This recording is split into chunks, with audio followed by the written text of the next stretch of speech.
Hi friends, సూర్యాస్తమయం తర్వాత అస్సలు చేయకూడని పనులేంటో ఈ వీడియోలో చూద్దాం. సంధ్యా సమయంలో అంటే సూర్యుడు అస్తమించే సమయం, అంటే సాయంత్రం 5 గంటల నుంచి 7 గంటల వరకు ఈ సమయం ఉంటుంది. ఆనందం, ఆరోగ్యం, ఆదాయం, ఆధ్యాత్మిక శ్రేయస్సును ప్రసాదించే లక్ష్మీదేవి కటాక్షం ఎల్లప్పుడూ ఉండాలని ప్రజలు కోరుకుంటారు. అయితే అనుకోకుండా చేసే కొన్ని పనులు లక్ష్మీదేవికి ఆగ్రహం కలిగిస్తాయని పండితులు చెబుతున్నారు. సాయంత్రం 6 గంటలు దాటితే సూది, ఉప్పు, నూనె, కోడిగుడ్లను ఎట్టి పరిస్థితుల్లోనూ ఇంటికి తెచ్చుకోరాదు. అవి శని స్థానాలుగా చెప్పబడుతున్నాయి. ఈ వస్తువులు కనుక కొనుగోలు చేస్తే వీటితో పాటు శని కూడా మన వెంటే వస్తుందట. ఇక సాయంత్రం అయిన తర్వాత పెరుగు, ఊరగాయలు, మిరపపొడి ఎవరికీ ఇవ్వరాదు. వీటిని లక్ష్మీ స్థానాలని కూడా అంటారు. జుట్టు, గోళ్ళు కత్తిరించడం, చెత్త బయట వేయడం వంటి పనులు కూడా సూర్యాస్తమయం తర్వాత చేయకూడదని పండితులు సూచిస్తున్నారు. సూర్యాస్తమయం తర్వాత ఎవరికైనా డబ్బు అప్పుగా ఇస్తే అది తిరుగు రాదు అని అంటారు. కాబట్టి పొరపాటును కూడా డబ్బును అప్పుగా ఇవ్వకూడదు. సాయంత్రం ఆహారం వృధా చేస్తే లక్ష్మీదేవికి నచ్చదని పండితులు చెబుతున్నారు. సూర్యాస్తమయం తర్వాత మాంసాహారం తినడం మానుకోవాలని కూడా పండితులు చెబుతున్నారు. ఎందుకంటే ఇది లక్ష్మీదేవిని అసంతృప్తికి గురి చేస్తుందట. సూర్యుడు అస్తమించిన తర్వాత ఇంట్లో ఎప్పుడూ గొడవలు పడకూడదు. సూర్యాస్తమయం తర్వాత ఇంట్లో గొడవలు జరిగితే ఆ ఇంట్లో పేదరికం ప్రబలుతుంది. ఇక సాయంత్రం తర్వాత ప్రధాన ఇంటి తలుపులు మూసి ఉంచకూడదు. సాయంత్రం తర్వాత మెయిన్ డోర్ను కాసేపు తెరిచి ఉంచాలి. లక్ష్మీదేవి మన ఇంట్లోకి ప్రవేశించే సమయం ఇదేనని, ఆ సమయంలో మెయిన్ డోర్ మూసి ఉంచడం వల్ల లక్ష్మీదేవి లోపలికి రాకుండా వెళ్ళిపోతుందని, ఫలితంగా ఆర్థికంగా ఇబ్బందులు ఎదుర్కోవలసి వస్తుందని చెబుతున్నారు. ఎవరైనా పేదవారి మీ ఇంటికి వచ్చి ఏదైనా కావాలని అడిగితే సాయంత్రం తర్వాత ఎప్పుడూ అతన్ని ఖాళీ చేతులతో పంపకూడదు. మీ శక్తి సామర్థ్యాలకు తగ్గట్టుగా ఏదైనా ఇచ్చి పంపాలి. అది మీకు మేలు చేస్తుంది. అలాగే గడపపై కూర్చోకూడదు. ఇంటి ప్రవేశద్వారం వద్ద గుమ్మానికి చాలా ప్రాధాన్యత ఉంది.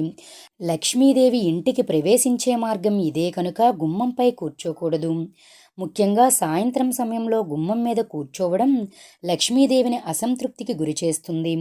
అలాగే పూజ గదిలో వెంట్రుకలు పడకూడదు. పూజ గదిలో వెంట్రుకలు ఉండడం వలన మనం పెట్టే నైవేద్యం దేవుడికి చేరదట. సూర్యాస్తమయం తర్వాత బట్టలు ఉతకడం, ఆరబెట్టడం కూడా మంచిది కాదట. ఇది ఇంటికి అశుభంగా పరిగణిస్తారు. విశ్వాసం ప్రకారం సూర్యాస్తమయం తర్వాత బట్టల ఆరుబయట ఆరబెట్టడం వల్ల ప్రతికూల శక్తి వాటిలోనికి ప్రవేశిస్తుందట. దీని కారణంగా వ్యక్తి దుఃఖాన్ని, దురదృష్టాన్ని ఎదుర్కోవలసి ఉంటుంది. అలాగే ఒక వ్యక్తి సూర్యాస్తమయం సమయంలో నిద్రించకూడదు.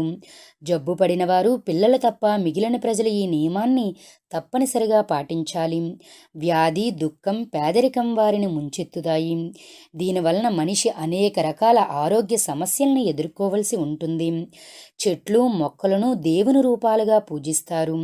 సూర్యాస్తమయం తర్వాత చెట్లు ఆకులు, కొమ్మలు మొదలైన వాటిని తెంపటం, చేయి వేయటం, విరవటం, వాటిని మంటల్లో కాల్చడం మహా పాపంగా పరిగణించబడుతుంది. ఈ సమయంలో చెట్లు విశ్రాంతి తీసుకుంటాయి. కాబట్టి వాటిని బాధ పెట్టడం మంచిది కాదట. అలాగే సూర్యాస్తమయం సమయంలో ఇంటికి తిరిగి వచ్చినప్పుడు ఇంట్లో కుటుంబ సభ్యులు పిల్లల కోసం ఏదైనా తీసుకురావాలి. సూర్యాస్తమయం సమయంలో లేదా సూర్యాస్తమయం తర్వాత ఖాళీ చేతులతో ఇంటికి రావడం పెద్ద దోషంగా పరిగణించబడుతుందట. సూర్యాస్తమయం సమయంలో సూర్యాస్తమయం తరువాత ఇల్లు ఊడ్చరాదు. ఇలా చేయడం వల్ల ఐశ్వర్యానికి అధిదేవత అయిన లక్ష్మి ఆగ్రహానికి గురవుతుంది. అలాంటి ఇళ్లలో సంపద, ధాన్యం కొరత ఏర్పడుతుంది. ఇదే సమయంలో చీపురుతో ఇల్లు ఊడిస్తే ఆ ఇంట్లో సంతోషంతో సహా లక్ష్మీదేవి కూడా బయటికి వెళ్ళిపోతుందని నమ్ముతారు. సంధ్యా సమయంలో తులసి చెట్టును తాకవద్దని శాస్త్రాల్లో ప్రస్తావించారు. తులసి చెట్టు కింద దీపం వెలిగించాలి, అనంతరం పూజించాలి. ఇలా చేయడం ద్వారా సానుకూల శక్తి వస్తుంది. అంతేకాకుండా ఇంట్లో పేదరికం తొలగి అదృష్టం తాండవిస్తుంది. సాయంత్రం సమయంలో తులసి చెట్టును అస్సలు తాకకూడదు. ఒకవేళ ఇలా చేస్తే లేనిపోని సమస్యలను కొని తెచ్చుకున్నవారవుతారు. సాయంత్రం సూర్యాస్తమయం సమయంలో ఎవరైనా పాలు లేదా పెరుగు అడగడానికి వస్తే అవి వారికి ఇవ్వకూడదు. పెరుగు చంద్రుడిని, పాలు లక్ష్మీదేవిని సూచిస్తాయి. లక్ష్మీదేవి ఆగ్రహం వల్ల మీకు డబ్బు కొరత ఎదురవుతుంది. అంతేకాకుండా చంద్రుడి అసంతృప్తి కారణంగా ఇంట్లో అనారోగ్య సమస్యలు ఎదురవుతాయి. అలాగే సాయంత్రం వేళల్లో పిల్లలకు శ్లోకాలు, మంత్రాల గురించి చెప్పాలి.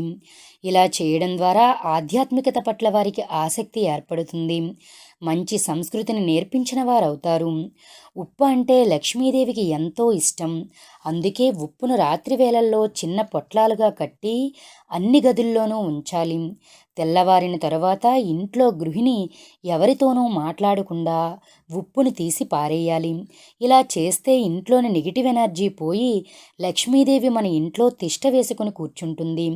ఇక ఇంటిని కడిగే నీటిలో ఉప్పు వేసి కడగాలి. అలాగే పసుపును కూడా కొద్దిగా వేయాలి. దీంతో ఇల్లు శుభ్రమవడమే కాదు, దుష్టశక్తులు, దిష్టి అనేవి ఉండవు. అలాగే చీపురును దక్షిణ దిక్కున మాత్రమే పెట్టాలి, వేరే ఏ దిక్కున ఉండకూడదు.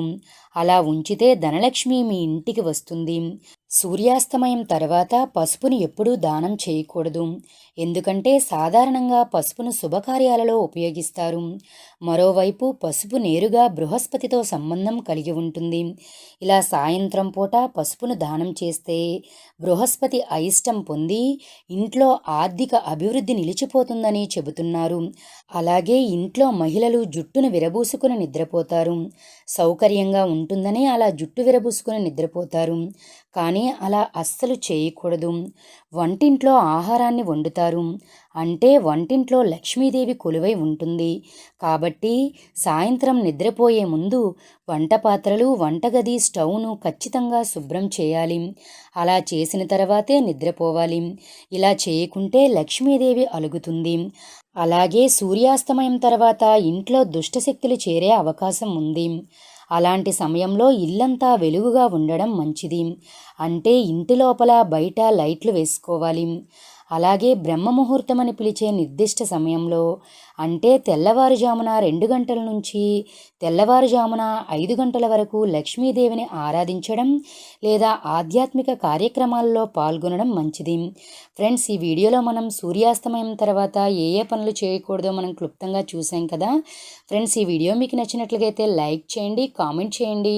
మరిన్ని ఇటువంటి లేటెస్ట్ వీడియోస్ కోసం మా ఛానల్ని సబ్స్క్రైబ్ చేయడం మాత్రం మర్చిపోకండి. Thank you.